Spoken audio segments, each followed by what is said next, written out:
Hello guys, welcome to Oreki TV. आज मैं explain करने जा रही हूँ गुड बाय लारा का एपिसोड 2। अब से इस चैनल पर ज़्यादातर एनीमे मैं ही एक्सप्लेन करने वाली हूँ। आई होप कि आपको मेरा एक्सप्लेनेशन अच्छा लगेगा। अब मैं एक्सप्लेनेशन को स्टार्ट करती हूँ। एपिसोड की शुरुआत में हम देखते हैं कि यहाँ एक ब्लूटूथ बोलता है, गुड मॉर्निंग, 6 बज चुके हैं।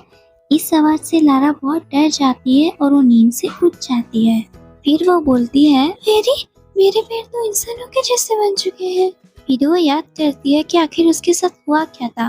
वो सोचती है कि मैं वापस से जिंदा हो चुकी थी और उसके बाद मैंने देखा कि शीशे में मेरे फैमिली मेंबर्स कैद हो चुके हैं। तो ये सोचकर वो बहुत ज्यादा डर जाती है। उससे याद आता है कि विच लेडी ने उससे एक पोशन पिला दिया था जिससे उसके पैर इंसानों की तरह हो चुके थे। फिर वो याद करती है मारी को, जिसने उसे बचाया था। वो सोचती है क्या ये विच लेडी की कोई गुलाम है। यहाँ हम देखते हैं कि ब्लूटूथ वापस से बोलता है, आपकी सुबह की ट्रेनिंग का वक्त हो चुका है। यहाँ हम देखते हैं कि लारा जो होती है वो खिड़की तोड़ के भागने की कोशिश करती है, पर यहाँ मारी उससे बोलती है, ये तुम क्या कर रही हो। मगर जो लारा होती है वो मारी से बहुत डर रही होती है। इस वजह से वो वहाँ से कूद के भाग जाती है एक ब्रिज के नीचे। और फिर वो बोलती है, मैं क्या करूं, मैं कहाँ जाऊं, मुझे यहाँ से जाना होगा। अरे ये क्या है, एक चर्च। विच लेडी ने इसके बारे में मुझे बताया था। क्या मुझे जाना चाहिए यहाँ। लारा चर्च में जाती है। वहाँ उसे उसके फादर की याद आती है। फिर वो देखती है कि मारी उसके आगे ही खड़ी है और बहुत गुस्से में है, जिससे लारा डर के मारे पीछे हो रही थी और बोल रही थी, मुझसे दूर रहो, समझी, मैं एक रॉयल फैमिली की प्रिंसेस हूँ। यहाँ लारा सुनती है कि कोई इसका नाम बार बार पुकार रहा है।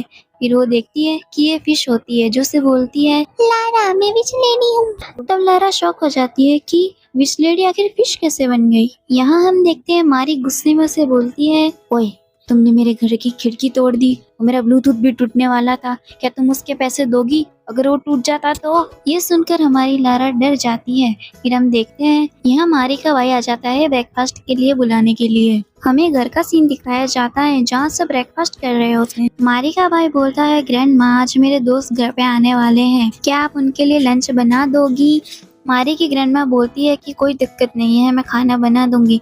लेकिन मारी, क्या तुम्हारी दोस्त को भूख नहीं लगी है।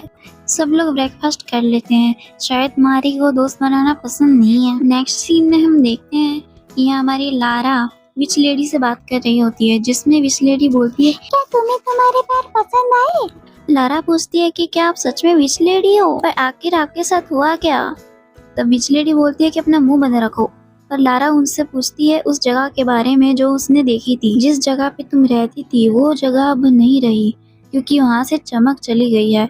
अगर तुम्हें तुम्हारे मॉम डैड को आज़ाद कराना है तो तुम्हें किसी के प्यार में पड़ना पड़ेगा। ये सब तुम्हारी गलती की वजह से ही हुआ है, क्योंकि तुम एक लड़के के प्यार में पड़ गई और तुमने जो एक रूल ब्रेक कर दिया है। अगर तुम अपने मॉम डैड को वापिस से बचाना चाहती हो तो तुम्हें किसी का प्यार, सच्चा प्यार चाहिए। इतने में यहाँ मारी आ जाती है। अब मैं आपको मारी के बारे में कुछ इंट्रोडक्शन दे देती हूँ। मारी एक बॉक्सर है और एक हाई स्कूल गर्ल है, और ये एक लड़की है, लड़का नहीं है। फर्स्ट एपिसोड में ओरिकी से थोड़ी गलती हो गई थी बोलने में। यहाँ हमारी जो लारा होती है ना, बहुत ओवर थिंकिंग करने लग जाती है।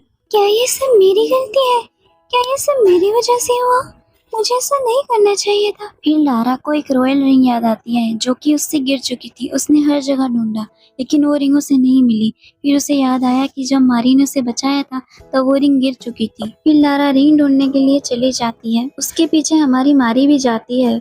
यह लारा समझ नहीं पाती कि उसे कहाँ जाना चाहिए, उसे कहाँ रिंग ढूंढनी चाहिए, पर वो बोलती है, मैं वो रिंग ढूंढ के ही रहूंगी, चाहे कुछ भी हो जाए, वो मेरी रॉयल रिंग है। नेक्स्ट सीन में हम देखते हैं दो लोगों को जो कि बोलते हैं कि हम हमारे दोस्त से मिलने आए हैं। इस ब्लू बाल वाली लड़की का नाम लीसा है। ये किसी ओकिशिमा नाम की जगह पे होते हैं। यहाँ ये लोग इस चमक की बातें कर रहे होते हैं कि इस एनीमे में चमक का काफी बड़ा रोल दिया गया है। हमें लीसा के हाथ में लारा की अंगूठी दिखाई जाती है और वो बोलती है कि मैं लारा को ढूंढने ही यहाँ आई हूँ। नेक्स्ट सीन में हम देखते हैं कि हमारी लारा डॉगिस से बच रही होती है और एक किसी शिगा नाम की जगह पे जा रही होती है, जिसे विच लेडी ने ही बताया होता है। वो वहाँ से भागकर एक शॉप में आ जाती है। वो शॉप में एक टेडी होता है। उसे टच करके वो याद करने की कोशिश करती है कि उसकी रिंग आखिर कहाँ है। उसकी विजन में वही प्लेस आता है जहाँ पे वो गिरी थी। फिर यहाँ लारा के पास एक आदमी आता है और बोलता है तुम कस्टमर तो बिल्कुल भी नहीं लग रही हो, क्या तुम खो गई हो, क्या तुम्हें हेल्प चाहिए, क्या हम तुम्हारी हेल्प कर सकते हैं। उसकी वाइफ बोलती है कि चलो इसे ना हम पुलिस स्टेशन छोड़ आते हैं कार में। यहाँ नेक्स्ट सीन में लारा बोलती है ये लोग मुझे कहाँ लेके जा रहे हैं, मुझे डर लग रहा है, ये लोग कहाँ लेके जा रहे हैं मुझे, अब मैं क्या करूँ। यहाँ जो हस्बैंड वाइफ होते हैं ना वो सोच रहे होते हैं कि ये गूंगी है क्योंकि इसकी जीप पे स्टिच लगे हुए हैं। लारा वहाँ से भाग जाती है और एक कहीं दूसरी जगह पे आ जाती है और बोलती है अब मैं कहाँ जाऊँ, यहाँ तो मैं किसी को जानती भी नहीं हूँ। यहाँ हमें एक लेडी दिखाई जाती है जो कि पोस्टर बांट रही होती है जिससे 200 पॉइंट्स मिल सकते हैं, कुछ ऐसा ही होता है। लारा कुछ समझ नहीं पाती है और वो लेडी उसे अंदर ले आती है और फॉर्म फिल करने के लिए बोलती है। लेडी बोलती है अगर तुम्हें HOP कार्ड बनाना है तो टर्म और पॉलिसी है। लारा बोलती है मेरे पास इन सब चीजों का कोई टाइम नहीं है और लारा वहाँ से चली जाती है। पर जब वो जाती है तब उसे एक मरमेड वाली डॉल दिखती है जो एक छोटी बच्ची के पास होती है, तो वो बहुत ज्यादा खुश हो जाती है। जब वो बाहर आती है तो उसे अपने घर की याद आती है और उसे ओशन की याद आती है। तो वो सामने देखती है कि ये वही प्लेस है जहाँ पे उसे मारी ने बचाया था और वो भागकर उस जगह आती है। यहाँ लारा अपनी मेमोरीज याद करने लगती है जिसमें अपनी दोनों बहनों के साथ बैठी थी और बातें कर रही थी कि उनकी जो माँ थी वो भी एक प्रिंसेस थी और वो भी एक चमक देती थी जिससे कैसल में पावर मिलती थी जीने के लिए। उसकी बहन बोलती है जो चमक होती है ना प्यार से होती है और प्यार से ही चमक मिलती है। लारा क्या तुम्हें कभी प्यार हुआ है? जब सच्चा प्यार होता है ना तो लाइट और चमक निकलने लगती है। लारा बोलती है मुझे तो कभी प्यार नहीं हुआ है। ये सब कुछ लारा याद कर रही होती है और वो ओशन में कूद जाती है अपनी रिंग ढूंढने के लिए। वो हर जगह अपनी रिंग ढूंढती है लेकिन उसे उसकी रिंग नहीं मिलती है। वो सोचने लगती है क्या अब मैं कभी घर नहीं जा पाऊंगी। लारा यहाँ डूबने लगती है लेकिन मारी उसे फिर से एक बार बचा लेती है और उसे बहुत डांटती है कि तुम क्या कर रही हो, क्योंकि तुम्हें करना क्या है, तुम्हें मालूम है ना तुम अब मरमेड नहीं हो, तुम्हारे पास ह्यूमन लेग्स हैं। इस चीज को लेके दोनों के बीच फाइट हो जाती है बट जोर जोर से बारिश चालू हो जाती है जिस वजह से मारी लारा को यहाँ से लेके जाने लगती है। दोनों ही पूरी तरह से भीग चुके होते हैं। फिर दोनों कोल्ड ड्रिंक पी रहे होते हैं। लारा मारी से पूछती है तुम लेडी विच की सर्वेंट हो ना। मारी बोलती है कि वो सिर्फ मेरी एक पेट है जो कि मुझे मिली थी मरी हुई हालत में। ये दोनों यहाँ घर आ जाती है और मारी इसे पूरी बात बताने लगती है कि आखिर उसे फिश मिली कैसे थी। रात में जब लारा सो रही होती है तो वो विच लेडी से माफ़ी भी मांगती है कि उसने आज की मॉर्निंग खराब कर दी, पर क्या कभी मुझे ट्रू लव फाइंड हो पाएगा। अगर मुझे सब ठीक करना है तो मुझे सच्चा प्यार चाहिए, क्या मुझे सिंघा में सच्चा प्यार मिलेगा। वो बार बार मारी को पूछ रही होती है जिससे मारी गुस्से में उसे बोलती है कि अब सो जाओ। गुस्से में मारी उसे सोने का बोलती है और वो सो जाती है।